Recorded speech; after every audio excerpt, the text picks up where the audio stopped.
Ei gente, tudo bem? Aqui é a Laura e no vídeo de hoje eu vou explicar um pouquinho e mostrar as partes que compõem um livro. Eu fiz um vídeo mais ou menos nesse formato, quando eu fui explicar um pouquinho alguns termos e conceitos nas histórias em quadrinhos, e eu recebi um feedback bem legal daquele vídeo, então eu pensei, por que não expandir um pouquinho? Então eu vou explicar um pouquinho o que seria lombada, qual a diferença do pré-fácio, do pós-fácio, o que seriam os apêndices, o que seria a guarda, o que seria a luva, enfim, vários outros conceitos que, para quem já está acostumado a produzir conteúdo sobre livro ou para quem trabalha com livro, são alguns termos e conceitos que a gente está acostumado, a gente convive com eles no dia a dia, a gente, usa eles no nosso dia a dia, mas eu sei que para quem não está muito a par desse mundo todo, seria uma informação bem interessante e eu pensei que vocês poderiam gostar, já que o vídeo que foi mais específico para histórias em quadrinhos, que por sinal vou deixar aqui nos cards, agradou tanta gente e teve uns comentários bem legais, assim, eu fiquei bem feliz com a resposta de vocês, eu pensei, por que não ampliar um pouquinho? Então, se você gosta desse tipo de vídeo, deixa o like aí no vídeo, se inscreve aí no canal, porque vai ter muita mais coisa nesse sentido vindo por aí. Então, vamos aprender um pouquinho sobre as partes que compõem o livro? Começando um dos conceitos mais básicos, a gente tem a capa, que provavelmente é o que todo mundo já sabe, todo mundo já conhece. Essa aqui é a primeira capa, né, que é a capa que a gente costuma ver mais nas livrarias, que é o que faz a gente pegar o livro, né, para dar uma folhada. Aqui a gente tem a quarta capa, mas algumas pessoas chamam de contracapa, enfim, ambos estão certos. E aqui, um nome que pouca gente conhece, quem não está muito familiarizado com o livro, né, é a lombada. A lombada, geralmente, ela vem com o título do livro, o nome do autor, o selo da editora, e ela complementa a arte da capa como um todo. Eu, particularmente, adoro observar artes de lombadas. E a lombada precisa ser bonita, né? Se a gente vai deixar na estante, igual nos livros aqui atrás, a lombada, ela precisa fazer a gente localizar o livro, enfim, entender o livro. Aqui, geralmente, essa edição é uma edição especial. Então, vocês podem perceber que ela tem um acabamento aqui nas páginas. E esse acabamento, ele chama pintura trilateral, ou corte. Mas eu gosto de falar que é a pintura trilateral porque eu acho mais explicativo, porque realmente tem uma camada de tinta aqui nas páginas. E a lombada, ela também serve como junção das páginas dos cadernos do livro. Essa, como é uma edição especial, a gente consegue ver que ela é costurada. Reparem isso nas capas de vocês. A gente tem geralmente costurada, quando é uma edição mais artesanal, mais bem acabada. A gente tem livros que são com os cadernos colados, e para edições mais econômicas, para você economizar um pouco mais na gráfica também, você pode só colar as folhas diretamente, não necessariamente em cadernos. E essa edição, por ser capa dura, ela não tem orelhas. E uma edição normal de brochura, por exemplo, que é essa mais flexível, que é a mais comum que a gente costuma ter, é chamada de brochura, por causa do material da capa, e ela contém orelhas, que seriam essas partes da capa. E na primeira orelha, a gente costuma ter um resumo do livro. Na quarta capa, ou na contracapa, a gente costuma ter sinopse, ou às vezes algum trecho do livro, mas a sinopse é menor. E a gente também tem aqui alguns blurbs, que seriam frases, citações de pessoas célebres, de outros escritores, enfim. Frases que podem ajudar o leitor a convencê-lo mais a ler o livro. E aqui na primeira orelha, o resumo, geralmente ele é um pouco maior. Então, se você ficou curioso para ler, depois de ler a sinopse, você provavelmente vai abrir o livro para ler o resumo do livro. E o resumo, nesse caso aqui, ele tá grande, então ele pode ir até a segunda orelha. E na segunda orelha, por via de regra, é convencionado que aqui fique a mini-bio do autor, uma foto, se o autor assim quiser, ou se a editora assim quiser. E às vezes a gente tem as redes sociais ou do autor, ou da editora. E aqui na primeira orelha, que a gente tem um resumo, alguns eu já vi bastante trechos do livro, ou quando é um livro extremamente esperado, quando são vários blurbs, ao invés de colocar só aqui na quarta capa ou na contracapa, também a primeira orelha é cheia dos blurbs. E nesse livro, a gente já consegue perceber aqui a costura é em cadernos. Em outros livros como esse, a gente consegue perceber que não são cadernos que foram colados e o livro não é costurado. As folhas são diretamente coladas aqui na lombada. Aqui a gente tem exemplo de uma sobrecapa, que seria esse papel que cobre o livro. Então é muito comum em edições especiais, a gente vê muito também lá fora em edições, né, dos Estados Unidos ou da Inglaterra, que os livros vêm nessa primeira edição, que é hardcover, né, que seria de capa dura, e vem com uma sobrecapa. E aqui dentro do livro, essa parte aqui, logo atrás da capa, é chamada de guarda. E essa primeira folha que vem, ela geralmente é a folha de guarda. E o mesmo vale para a guarda logo atrás da quarta capa.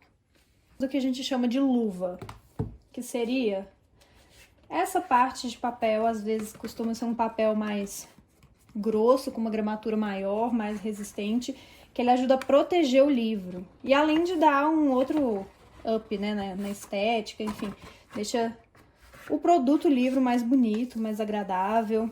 E aqui, muito comum nos livros da tag, esse aqui é um da tag inéditos, a gente tem um box, que ele também ajuda a proteger o livro. Mesmo que o material nem sempre seja dos mais resistentes, assim, ele ajuda bastante a dar uma segurança maior para o livro. E também dá um aspecto a mais, né, na estética do livro.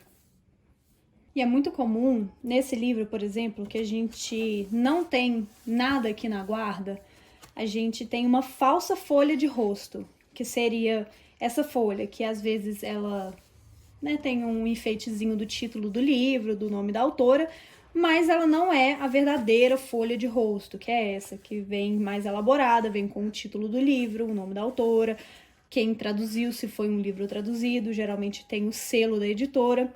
E essa falsa folha de rosto, ela é muito comum também a gente observar. Quando o livro tem uma falsa folha de rosto, é comum que ele tenha também algumas páginas em branco ao final do livro.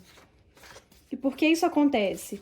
Porque nesse caso, o livro ele é em cadernos. Cadernos que são, não sei se vocês vão conseguir ver pelo foco, são esses pequenos caderninhos, né? Que eles são impressos dessa forma na gráfica e depois eles são colados aqui na lombada. Então, cada caderno tem um número contado de páginas. Então, você precisa preencher de alguma forma a quantidade de páginas, de folhas, na verdade, para conseguir fechar o caderno. Então, por isso que é muito comum, às vezes, a gente ter algumas folhas em branco ao final do livro.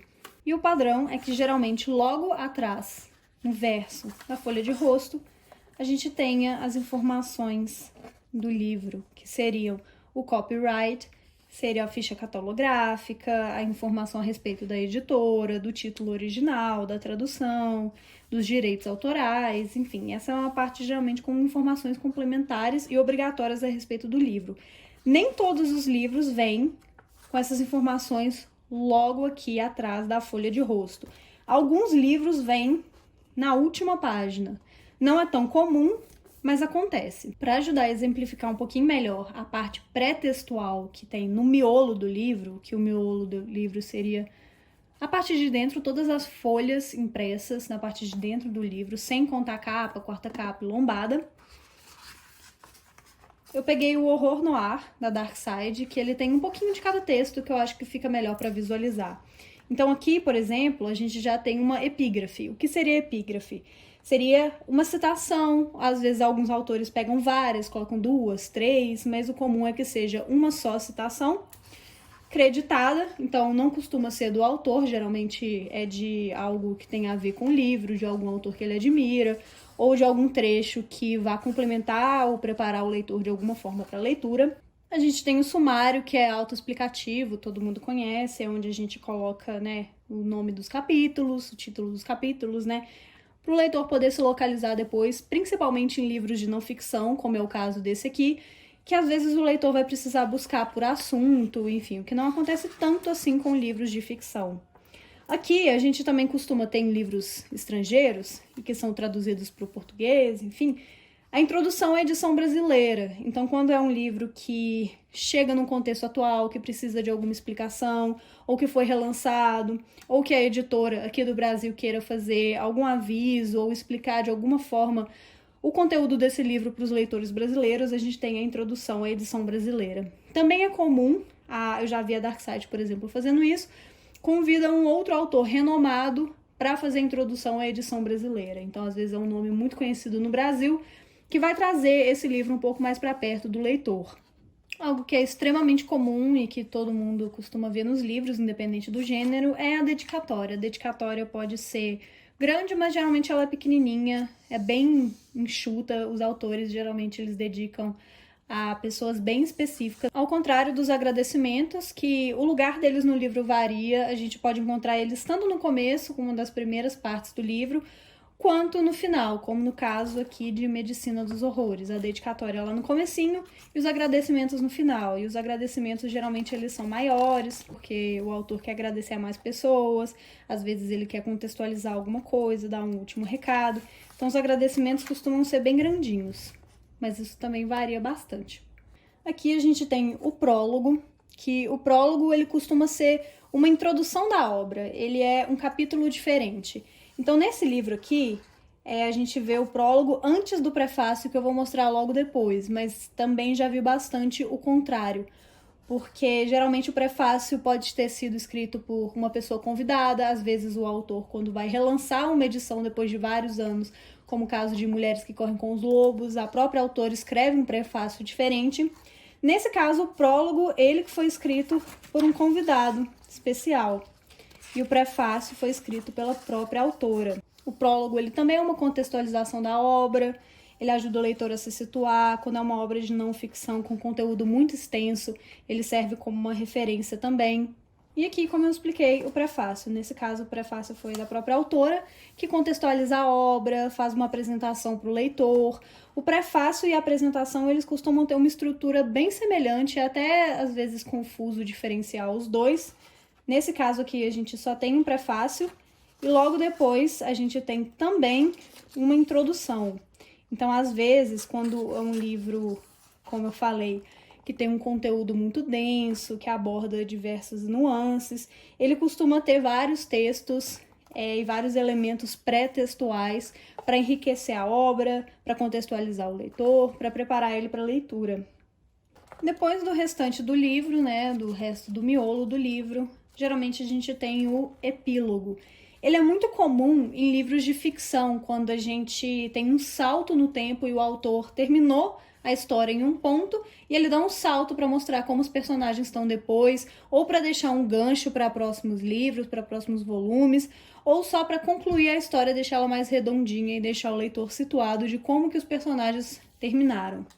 E a gente também costuma ter, é mais raro, a gente vê em livros de ficção, por exemplo, geralmente é algo mais ligado a livros de não ficção, a gente tem o pós-fácil, que o pós-fácil ele pode ser uma matéria explicativa ou informativa, pode ser um texto, um artigo de uma pessoa convidada, ou pode ser do próprio autor, ou de uma pessoa que esteja diretamente ligada ao tema. Nesse caso, a gente teve o Breves Respostas para Grandes Questões, do Stephen Hawking, que foi publicado pós-morte do autor. Então, foi a Lucy Hawking que escreveu o pós-fácil. Geralmente pode ser ou algo para complementar, para deixar a leitura mais atualizada, contextualizar para um momento presente, ou pode ser algo que o autor ou a pessoa, ou a editora, enfim, queira deixar para o leitor, como nesse caso. E o apêndice costuma ser uma parte comum também nos livros de não ficção, e geralmente o apêndice ele é um documento ou um parágrafo ou alguns textos menores que servem para complementar a argumentação do autor, sem precisar inserir muitas notas, né, de rodapé ou notas de fim de capítulo, ou enfim, notas.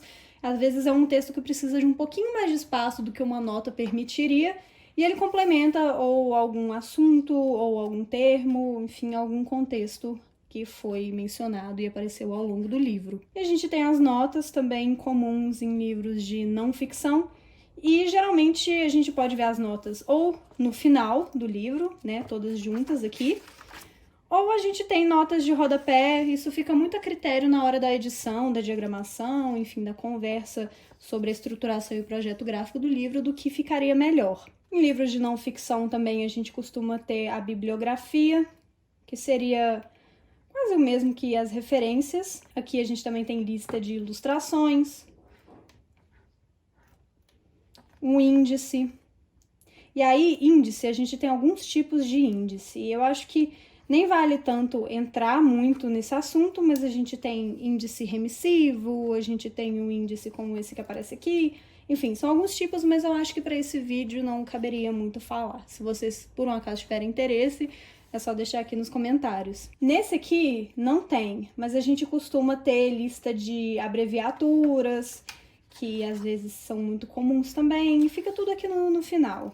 É tudo bem convencionado a ficar no final do livro mesmo. E uma parte que eu particularmente adoro observar, e gosto de observar muito o livro como um produto, provavelmente também sempre olha o colofão, que seria essa última parte aqui, que contém as informações de quem imprimiu, às vezes o número da edição, a data, endereço da gráfica, se tiver, o tipo de papel, a gramatura do papel. São informações que para o leitor comum não acrescenta muita coisa, mas para quem gosta de observar a tipografia também, geralmente eles colocam qual foi usada ao longo do miolo do livro.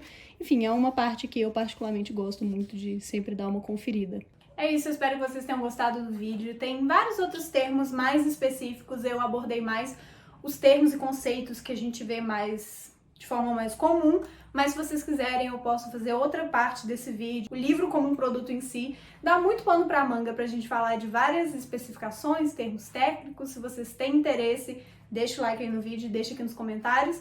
E eu espero que vocês tenham gostado. Por favor, se inscreva aí no canal, ative as notificações se você ainda não ativou, porque tem muito vídeo legal vindo aí. Espero que vocês tenham gostado do vídeo e até a próxima. Tchau!